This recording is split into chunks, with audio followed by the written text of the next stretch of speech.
Hello नमस्कार साथियों, कैसे हैं आप सब। हमें लगता है आप लोग मस्त होंगे, ज़बरदस्त होंगे। ठीक है, आप सबका मैं स्वागत करता हूं स्किल एकेडमी पे। दोस्तों, जैसा कि मैंने आपको कहा था कि मैं अगली वीडियो में नेक्स्ट क्लास में अगला चैप्टर आपके सामने एलसीएम लेके आऊँगा। ठीक है दोस्तों, मैं एलसीएम आपके सामने लेके आ गया हूँ। ठीक है, एलसीएम मैथमेटिक्स का एक बहुत ही महत्वपूर्ण चैप्टर माना जाता है। ठीक है, तो आज हम एलसीएम के बारे में पढ़ेंगे, जानेंगे और समझेंगे। ठीक है, तो वीडियो को एक बार आप लोग शेयर कर दीजिए। ठीक है, ताकि आप सभी लाभार्थियों के पास पहुंच सके। ठीक है, तो चलिए हम आज का सेशन स्टार्ट करते हैं। ठीक है ना। तो देखिए, एलसीएम आपका दो या दो से अधिक संख्याओं का एलसीएम वह छोटी से छोटी संख्या है जो दी गई संख्याओं से पूरी बार विभाजित हो जाए या शेषफल कुछ न बचे। ठीक है, तो एलसीएम क्या होता है दोस्तों कि दो या दो से अधिक संख्याओं का एलसीएम, अगर दो या दो से अधिक संख्याओं का एलसीएम वही होगा एलसीएम, वह छोटी से छोटी संख्या है, मतलब वो छोटी छोटी संख्या होगी जो दी गई संख्याओं से पूरी बार विभाजित हो जाए, पूरी बार विभाजित हो जाए। ठीक है ना, वही आपका क्या होगा, एलसीएम होगा। ठीक है, पूरी विभाजित का मतलब ये होता है कि कोई शेष न बचे, कोई उसमें शेष आपका बचे ही ना, मतलब रिमाइंडर आपका कुछ न बचे। ठीक है, चलिए, तो ये रहा एलसीएम। देखिए, एलसीएम का हम कुछ नाम बताते हैं। ठीक है, पहले इसका नाम समझिएगा। तो पहले तो ये रहा आपका एलसीएम। ठीक है, ठीक है, आपसे इसका फुल फॉर्म भी पूछ लेते हैं। तो फुल फॉर्म बताइए, list common multiple, list common multiple.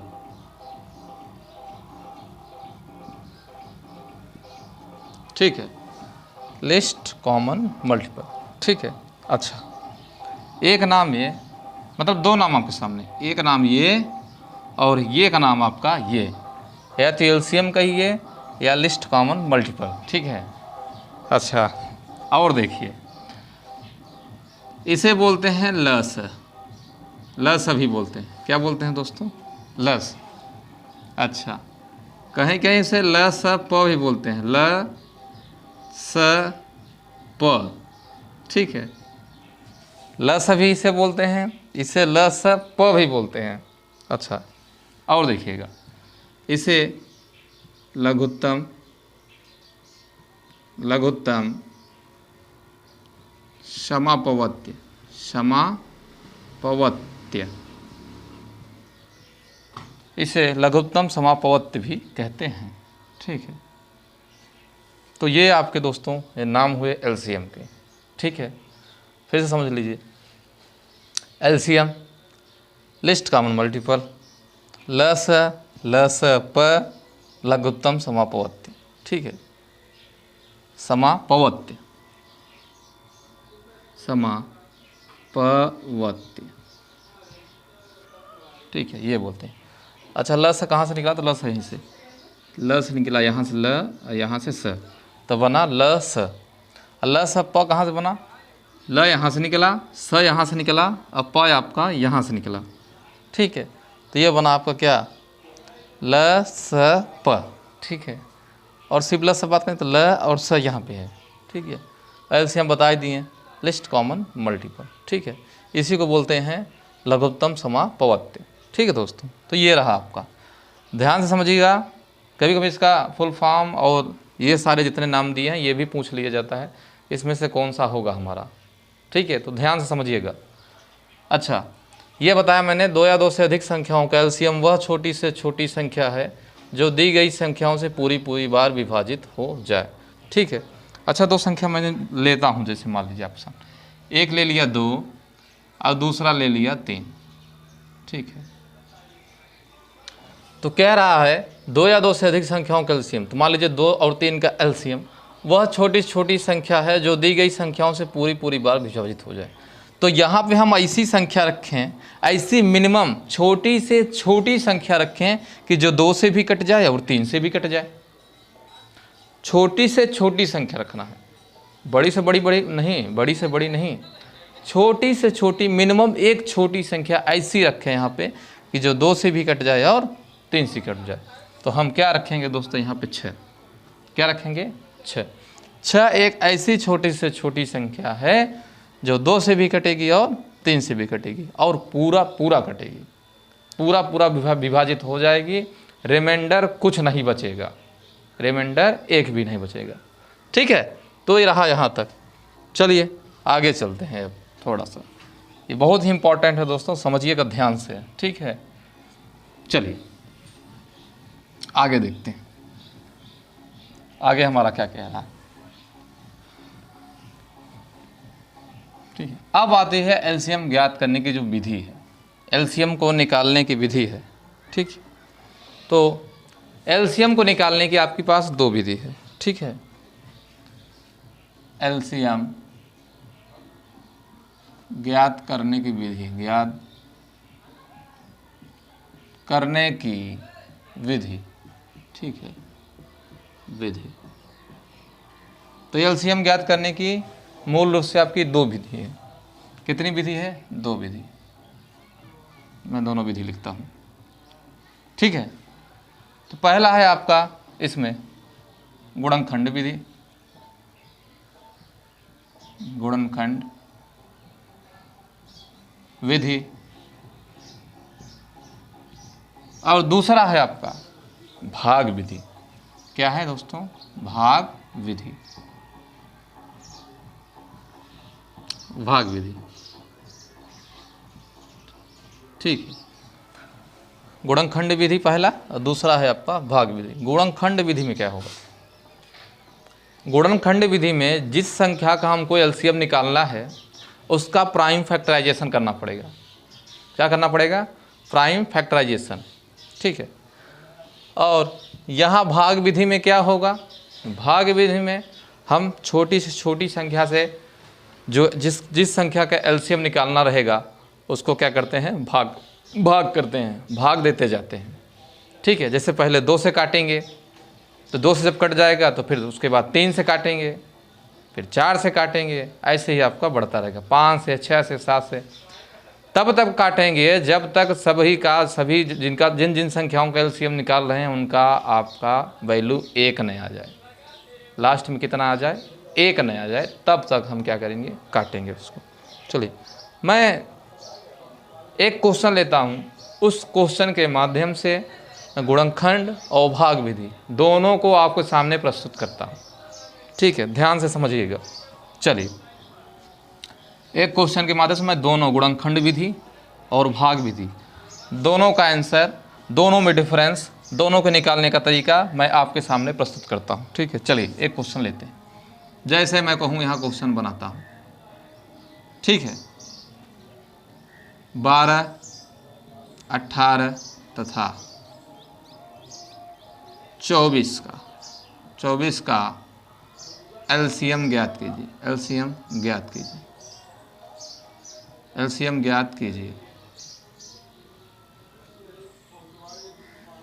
ठीक है, क्वेश्चन मैंने रख दिया है, 12, 18 तथा 24 का एलसीएम ज्ञात कीजिए। ठीक है, मैं दोनों मेथड से आपको निकाल के दिखाता हूँ, ध्यान से समझिएगा, बने रहिएगा।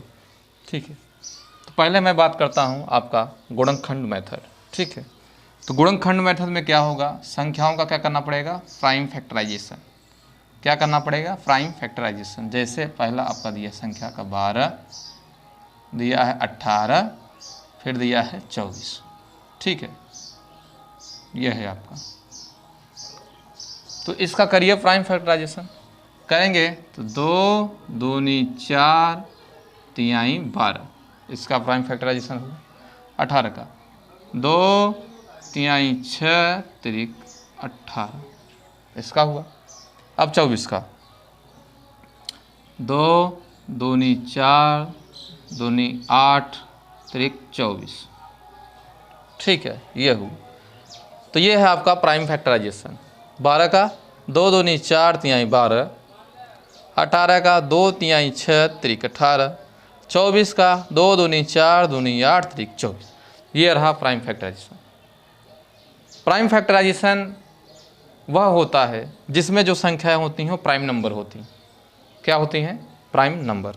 ठीक है, ये निकला। अब हम इसमें देखेंगे तो इसमें हम देखेंगे घातों को लिखेंगे। किसको लिखेंगे? घात को।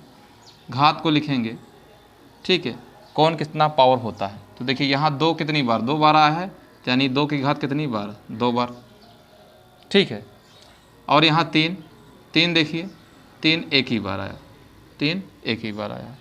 चलिए अब नीचे देखते हैं, 2 एक ही बार आया है, तो 2 की पावर 1 लिखिए या न लिखिए, 1 आपका हमेशा रहता ही है, इंटू 3 की पावर कितना हो जाएगा? 2।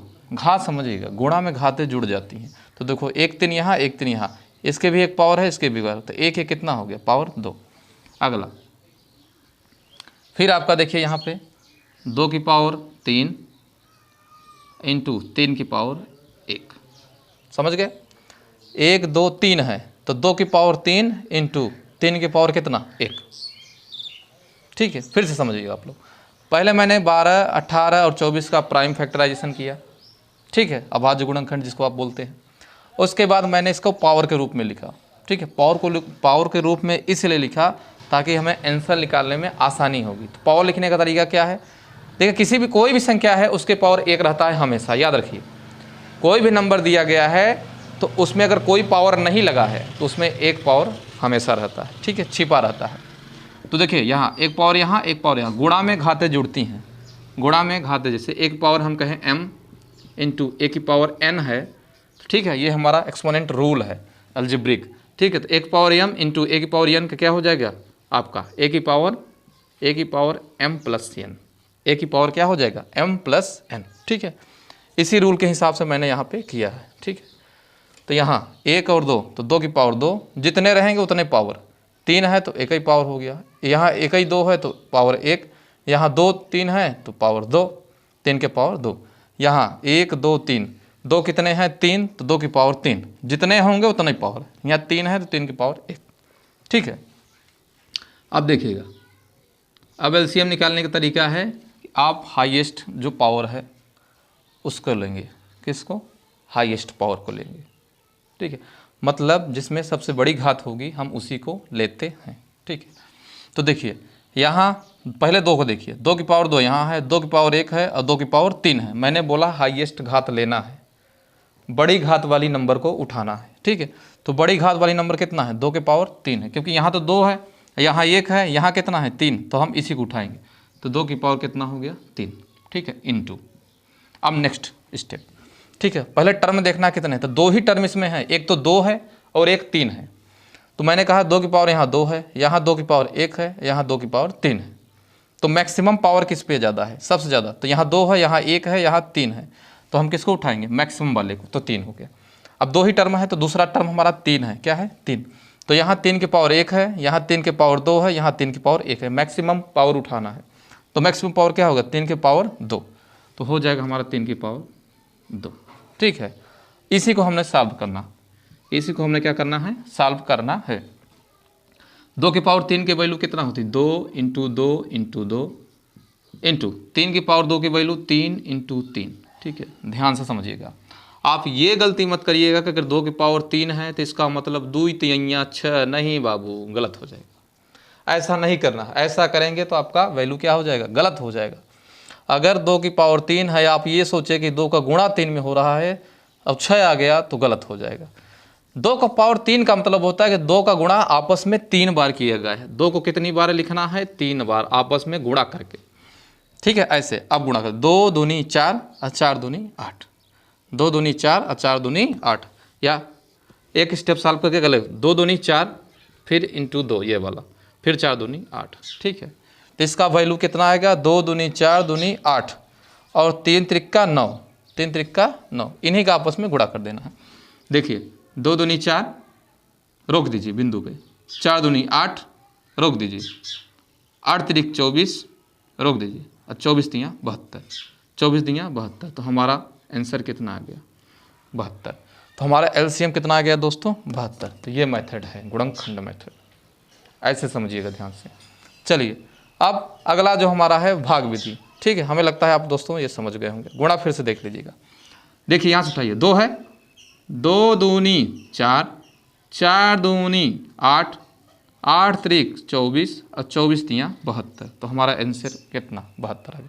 ये आपका है कौन सा, गुणनखंड मेथड। ठीक है, अब हम देखेंगे भाग विधि से। कैसे देखें दोस्तों, भाग विधि से देखेंगे। ठीक है, भाग विधि में क्या है, संख्याओं को नोट करिए जिसका इसका ना तो 12, 18, ठीक है, और कामा करके लिखना है 12, 18, कामा 24 को। ठीक है, एक लाइन ऐसे खींचते हैं, ठीक है, ऐसे करके।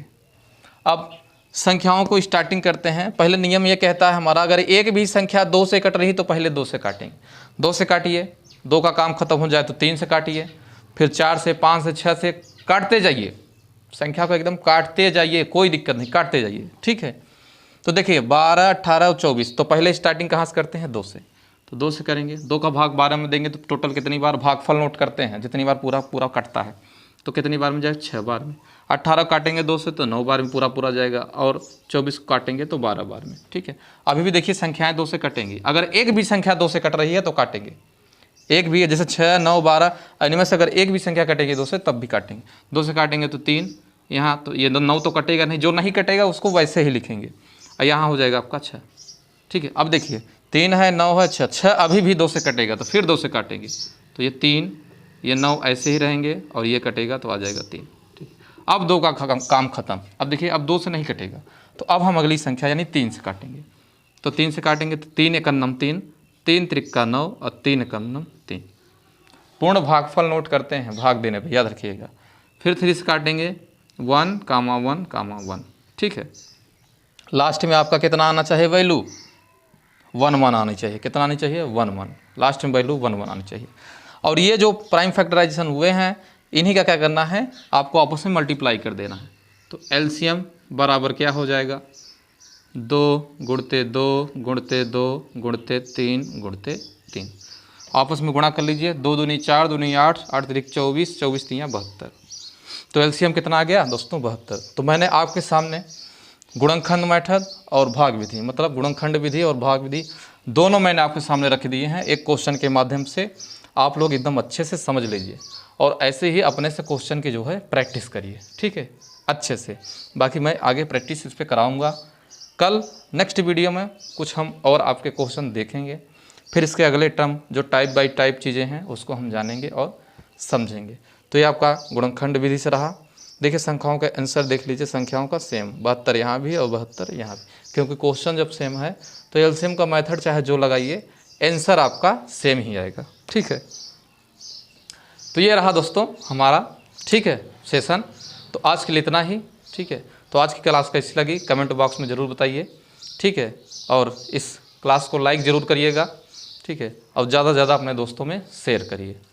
ठीक है, तो और सब्सक्राइब करना मत भूलिएगा। तो आज के लिए इतना ही, मिलेंगे नेक्स्ट क्लास में, तब तक के लिए धन्यवाद। जय हिंद, जय भारत।